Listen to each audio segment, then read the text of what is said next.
I've been looking forward to this game for a long time. It went through a long delay, so I was concerned if it would still be good. Now that it's finally here, I have to say that it easily exceeded my expectations. Until Dawn was developed by Supermassive Games, and was originally announced for the PlayStation 3 as a PS Move exclusive, but after the development pause, it was remade as a PlayStation 4 title.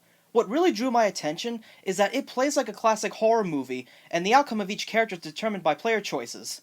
The story begins with 10 teenagers having their annual winter party in a lodge on a mountain. They decide to play a prank on their friend Hannah, but when it goes a little too far, she runs away into the forest.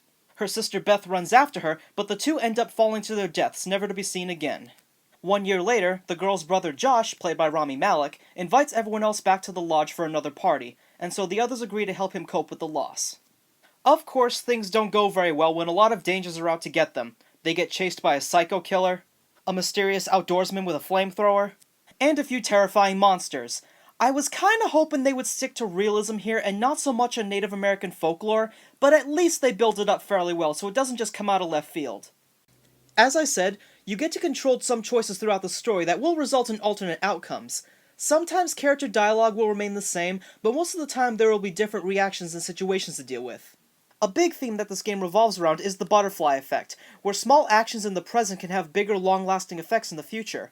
The game even has a menu screen that keeps track of each big decision made and updates them with each following consequence. Just as a brief example, one character, Emily, played by Nicole Bloom, finds a flare gun and has the option to keep it or give it to her boyfriend Matt, played by Jordan Fisher. If you decide to keep it, you could use it against an attacking monster later to prevent an injury, but by doing this, you've now left Matt defenseless in a possible future attack where he could meet a very gruesome death. There are 8 main characters in the game, and you will have the opportunity to play as all of them. As you explore, there are quite a few collectibles to find, such as totems, which show you a possible future scene that can guide you and help you make decisions. There are also a ton of clues to find which relate to some backstory and the disappearance of the sisters. As you move, the camera angles are fixed, but at least you don't get that awkward moment where you have to reorient yourself with the controls each time the camera changes position from front to back, so I really didn't mind. The atmosphere is awesome. It's dark, it's creepy, and it knows how to build up tension with eerie music followed by an occasional jump scare. This game legit scared me a few times, and the excessive goriness actually made me cringe. The characters are all very well acted. They're a little stereotyped, but it actually makes sense. You've got the rich snob, the pretty girl, the ladies' man, and the witty guy with the glasses, and they all work well and are fun characters. Some of the actors include Hayden Panettiere, Megan Martin, Brett Dalton, Galadriel Steinman, and Noah Fleiss. The game can have multiple endings because you get to decide on who lives and who dies, so there is a lot of dependence on player choice to drive the narrative, similar to Heavy Rain.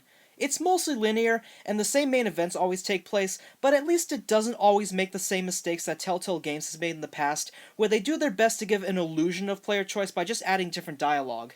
While that is true sometimes in Until Dawn, I can at least feel the weight of my actions and see how they affect others. I adore this game. It gripped me pretty hard throughout and never let go. I've already played through the game a couple of times, and I will definitely play it again to see what else I might have missed. It's a deadly trek through the woods, but it was worth every step. Hello, Samantha. Looking for me? I don't think you'll have much luck by looking, Samantha. You're only going to see what I want you to see. And I have quite a lot to show you. What is going on? Open your eyes. Oh my god. She's quite beautiful, isn't she? What are you doing out there? A beautiful bathing bird. Do you think she has any idea what lies ahead? Do you think these were the last happy moments of this creature's life? Showing this to me. Why are you watching?